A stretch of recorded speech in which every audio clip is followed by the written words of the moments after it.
नमस्कार. काल माजी आमदार वैभव नाईक यांनी माझ्यावरती टीका केली. मच्छीमार बांधवांचा प्रश्न जो काल मी प्रांत कार्यालयामध्ये अ, सोडवण्यासाठी मी सगळ्या मच्छीमार बांधवांना घेऊन गेलो होतो, त्याच्यामध्ये त्यांना त्रास झाला आणि त्यांनी असं सांगितलं की ह्या सगळ्या नोटिसेस ज्या आहेत त्या आताच कशा येतात. माझा आमदारकीचा कार्यकाळ सध्या 1 वर्ष सध्या पूर्ण झालेला आहे. ते मागच्या 10 वर्षामध्ये ते आमदार होते, पण ह्या नोटिसेस आताच निलेश राणेच्या कार्यकाळात कसे मच्छीमार बांधवांना आल्या वगैरे वगैरे त्यांनी माझ्यावर टीका केली. आता मी त्यांना काही पुरावे देणार आहे, कारण का ते बिनपुराव्याचे नेहमी बोलतात. मी पुरावा घेऊन बोलतो. पुरावा असा आहे, ते म्हणतात त्यांच्या कार्यकाळामध्ये एकही नोटीस आली नाही असं त्यांचं म्हणणं आहे. तर मी तुम्हाला पुरावा देतो तारखेसकट, आणि कधी कोणाला बघायचं असेल, स्वतः माझी आमदारांना बघायचं असेल तर मला त्यांनी फोन करावा किंवा त्याच्या कुठल्या माणसाने फोन करावा. त्यांच्या घरी मी कुरिअर करायला हे सगळे डॉक्युमेंट तयार आहे. नोटिसेस टोटल त्यांच्या कार्यकाळामध्ये आलेल्या नोटिसेस 352 नोटिसेस त्यांच्या कार्यकाळामध्ये आलेल्या मच्छीमार बांधवांवर आणि व्यावसायिकांवर. 28 जुलै 2017 मध्ये एकूण 92 नोटिसेस आल्या.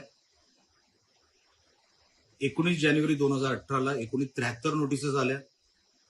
20 फेब्रुवारी 2018 एकूण 187 नोटिसेस आल्या आणि 2023 काही नोटिसेस आल्या, जे मी आता सोशल मीडियावर टाकणार. या सगळ्या नोटिसेस 352 नोटिसेस त्यांच्या 10 वर्षाच्या कार्यकाळामध्ये आल्या आणि ते काल म्हणतात की त्यांच्या कार्यकाळात नोटिसेसच आल्या नाही. सगळं खोटं. म्हणजे सातत्याने खोटं बोलणारा माणूस म्हणजे कोण. कोणाला जर काय प्राइज वगैरे द्यायचं असेल तर ह्या माणसाला देऊन टाका. सातत्याने हा माणूस खोटं बोलतो आणि उघड खोटं बोलतो. काही पुरावा नाही, हातपाय नाही, म्हणे त्यांच्या कार्यकाळात एकही नोटिसेस आली नाही. मी 392 दाखवतो. 392 नोटिसेस माझ्या कार्यालयामधून कधी बघून घेऊन जावं, कोणी पत्रकारांनी घेऊन जावं, कुठल्याही व्यक्तीने घेऊन जावं. माझ्या कार्यकाळामध्ये जे काही नोटिसेस आल्या, मी काल प्रांत कार्यालयामध्ये पण तेच बोललो, तुमच्यावर अन्याय होऊ देणार नाही. मच्छीमार बांधवांवर किंवा व्यावसायिकांवर कसली जरी अडचण आली, कोर्टात जरी ही फाईट न्यावी लागली, तरी निलेश राणे तुमच्या बरोबर, तुमच्या सोबत सर्वात पुढे उभा आहे हे सांगण्याचं सातत्याने मी काम करतो आणि करणार देखील. म्हणून मच्छीमार बांधव, किनारपट्टी या वेळेला निलेश राणे सोबत राहील. हेच दुखणं आहे माझ्या आमदारांचं. असो, दुसरी गोष्ट ते म्हणतायत की ह्या नोटिसेस मालवणमध्येच का येतात. खरं तर मला हा माणूस शिकलेला आहे की नाही मला माहित नाही, नोटीस वाचता येतं का माहित नाही. एवढं म्हणजे माणूस कसं बोलू शकतो. तक्रारदार हा जो आहे किंवा जी व्यक्ती आहे ती व्यक्ती मालवणमधली आहे आणि सातत्याने तक्रारी त्या व्यक्तीमार्फत होतात, तक्रारदार मार्फत होतात. आणि म्हणून जे काही नोटिसेस जो काही विषय आहे, वेगवेगळ्या विषयांवर वेंगुर्ल्यात पण नोटीस गेलेल्या आहेत, देवगडमध्ये नोटीस गेलेल्या आहेत. त्याचे पुरावे मी तुम्हाला सेपरेट देऊ शकतो. पण तक्रारदार ज्या विषयांवर नोटिसेस ह्या जनरेट होत आहे, ती एका तक्रार जो देतोय या विषयावर, कंप्लेनंट जो आहे त्याच्यामुळे होत आहेत. एवढी साधी अक्कल माझे आमदार वैभव नाईक यांच्याकडे नाही की मालवणमध्ये हे ह्या कारणामुळे होतं, इतर कुठलंही कारण नाही. त्यात वेंगुर्ल्यामध्ये वेगळ्या पद्धतीच्या नोटिसेस जातात, देवगडमध्ये वेगळ्या पद्धतीचे नोटीस जातात.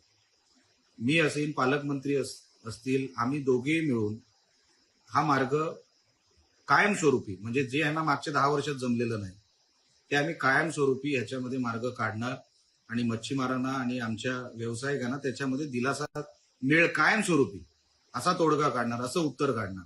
ह्यांच्यासारखं रेंगाळत ठेवणार नाही. ह्यांना विषयच कळत नाही. काय झालंय, ह्यांच्या एक तर वाचन नाही, कुठल्याही कायद्याबद्दल माहिती नाही. कोणतरी काहीतरी सांगतं आणि म्हणून हे लगेच कॅमेरा स्टार्ट करतात आणि कुठल्या तरी पत्रकारासमोर आपली प्रतिक्रिया देतात. त्याच्या पलीकडे ह्यांना नॉलेज नाही. विषय कसा सोडवायचा, शासन दरबारी हा विषय गेल्यानंतर मागच्या 10 वर्षामध्ये मच्छीमार बांधवांसाठी हा विषय सभागृहामध्ये उचललेला एकदा तरी कोणी मला दाखवावा की यांनी कधी ह्या माझ्या आमदारांनी विषय उचलला मच्छीमार बांधवांचा हा विषय, हे सांगावा. 352 नोटिसेस माझ्याकडे आहेत, म्हणजे मागच्या 10 वर्षाच्याच नोटीस आहेत. कधी सभागृहामध्ये हा विषय उचलला? एकदाही नाही. तुमचा अधिकार नाही मच्छीमार बांधवांवर किंवा या व्यवसायांवर काय बोलायचं, कारण का तुम्ही कधी बाजूच मांडली नाही त्यांची. तर आता ते अडचणीत आहेत म्हणून त्याचा फायदा घेण्यासाठी हे वैभव नाईक पुढे आलेत. जेव्हा चांगलं करायचं असतं तेव्हा हे कधी पुढे येत नाही. मच्छीमार बांधवांनाही ते चांगलं कळलेलं आहे, किनारपट्टीला कळलेलं आहे की हा बोगस माणूस आहे, काही कामाचा नाही. फक्त कुठे नेगेटिव्ह काय पसरवायचं असेल तेव्हा हा माणूस पुढे येतो. पुरावे निशी कधी बोलत नाही, सभागृहात कधी तोंड उघडलेलं नाही. मंत्रालयामध्ये ह्याचं काय वजन नव्हतं, कधी कोण उभं करत नव्हतं. सुप्रियाताई सुळेंना ह्यांना सांगावं लागलं की हो तो आमदार आहे त्यांना आतमध्ये घ्या, तेव्हा ह्यांना एंट्री मिळायची. असे हे 288 पैकी एक फेकले गेलेले आमदार कुठेतरी त्या 2014 ते 24 मधले होते, यांची कोणच दखल घ्यायची नाही. पण आता कुडाळ मालवणची ओळख अख्ख्या महाराष्ट्राला झाली. वेगळं काय सांगायची मला काही गरज नाही, मी स्वतःबद्दल सांगणार नाही. सगळ्या लोकांना ज्या ज्या काही गोष्टी दिसतात ते ऐकतात, वाचतात, त्याच्यामुळे कळलेलं आहे की कुडाळ मालवणावर आता कोणच अन्याय करू शकत नाही. आणि म्हणून हे पुरावे आपल्यासमोर मी ठेवलेले आहेत.